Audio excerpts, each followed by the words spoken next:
A Place Called Home by Laurie Wick. Chapter 45. Ready to go? Luke asked the women who stood before him. We've been ready to go since— Yes, we're ready, Christine interrupted Grandma M loudly and sent her a pleading look. But it was too late. Up early, Christine? Luke asked innocently. What makes you think that? Christine threw over her shoulder as she moved through the snow toward the cutter. The three of them on the seat was a tight fit, but it was nice for warmth.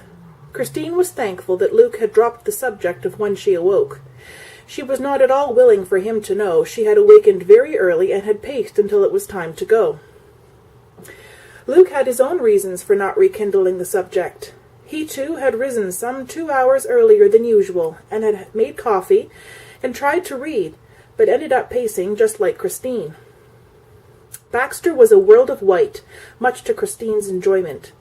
The trees and housetops were powdered and glistening in the morning sun. Grandma M was snuggled for warmth between Luke and Christine was able to lean over the side and watch the sleigh runners race along the snow-covered ground. Her attention was brought back to the road when the horse snorted loudly and picked up his pace. Home was in sight. Christine's first close-up look of the Cameron Ranch house was a sight she would never forget. The rectangular snow-covered roof sported 2 chimneys, both billowing smoke. The front door, off-center and to the left, was preceded by a wide, multi-pillared porch. Luke pulled up in front of the porch and surprised Christine when he took her by the waist and swung her all the way onto it. Grandma M was shortly beside her, and Silas was out to bustle them into the house. Grandma M went directly to the fire burning in the stove. Christine stood admiring the immense room. It was a combination front room, kitchen, and dining room. She took in the beautiful oak furnishings from the piano to the kitchen table.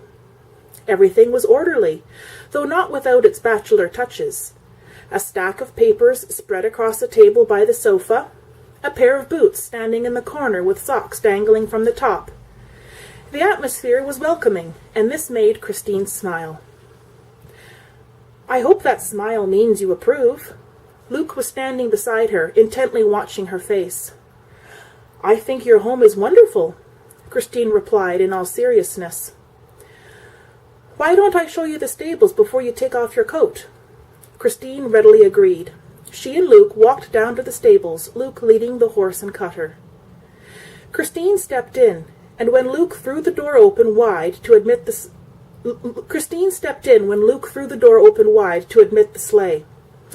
She breathed deeply of the familiar aromas of hay, horses, and leather.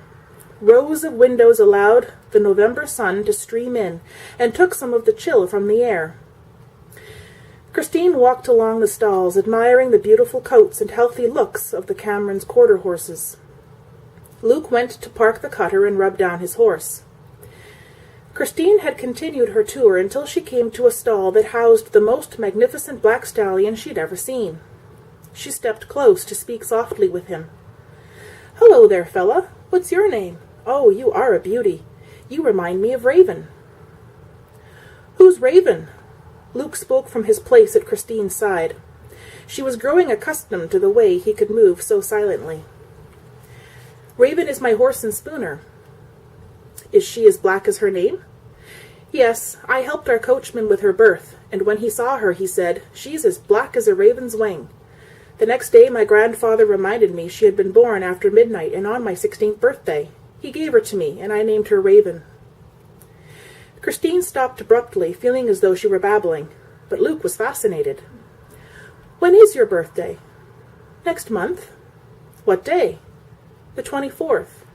The 24th! You're a Christmas Eve baby. Christine for Christmas Eve. Luke sounded delighted, but Christine was a bit embarrassed. She wished sometimes that he wouldn't watch her so intently. It was most unsettling. Does anyone ever call you Christy? In his mind, she had been Christy for some time. Well, my grandfather used to, and his housekeeper, Mrs. Hall, still does. Christine moved down the stalls then to escape those blue eyes that were able to frustrate and confuse her so.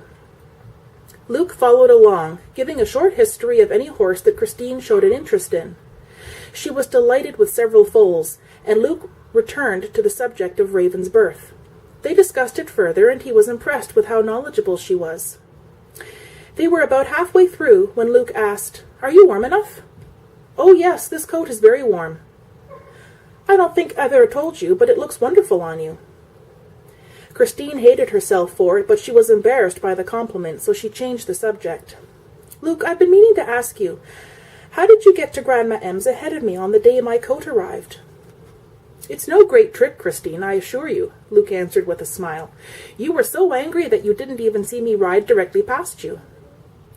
"Oh," was all Christine could think to say before moving along and looking into the next stall. She stood for a few minutes watching the very pregnant mare within before turning to ask Luke about the animal. To Christine's surprise, Luke had stepped directly behind her, so that when she turned herself, she found herself face to face with him as he bent slightly over her. Christine couldn't move, so trapped was she by the love she saw written in his eyes. "Christy," Luke spoke as his hands came up to frame her face, his lips brushing her forehead and then her cheek. "I'm in love with you, Christy." The words came out in a breathless whisper just before his lips met hers. Christine's hands came up to cling to Luke's arms in an attempt to steady herself as Luke tenderly kissed her. It was brief and sweet, and when Luke raised his head, Christine felt her hat being tugged off. Luke touched the thick tresses that fell from beneath the hat and marveled at the softness. "I've wanted to touch your hair for so long to see if it's as soft as it looks." "I've been tempted to cut it many times." Christine's voice was little more than a whisper. "If you ever cut it, I'll paddle you," Luke spoke before once again lowering his head. It was the most natural thing in the world when Luke broke the kiss for Christine to share what was in her heart. "I love you, Luke."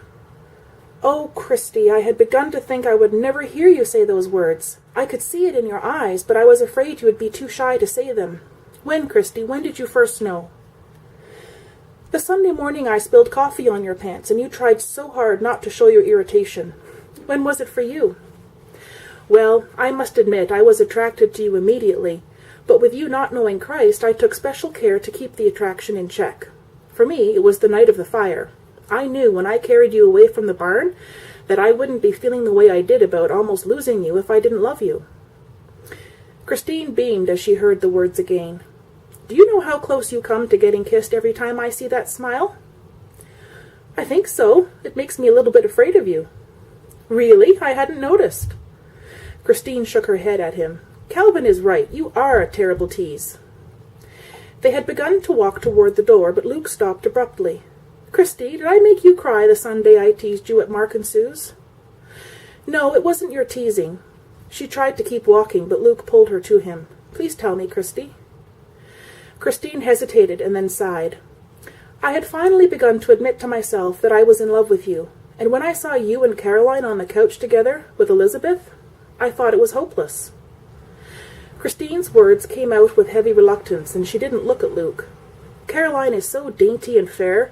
I felt as big as Mac and as dark as a thundercloud." "Christy!" Two fingers beneath Christine's chin tipped her head back until she was looking Luke in the eye. The tenderness she saw there, combined with the loving way he said her nickname, had a way of breaking down all her defenses. "Caroline Chambers is a sweet, rather spoiled girl, and I do mean girl. I am in love with a woman, a tall, beautiful woman whose green eyes and chestnut-colored hair drive me to distraction." He pulled her into his arms then, and once again kissed her thoroughly. Christine couldn't remember the walk back to the house. She was once again on the front porch with Luke, and he was telling her he loved her. He didn't kiss her this time, but held her close, before opening the door to the warmth within.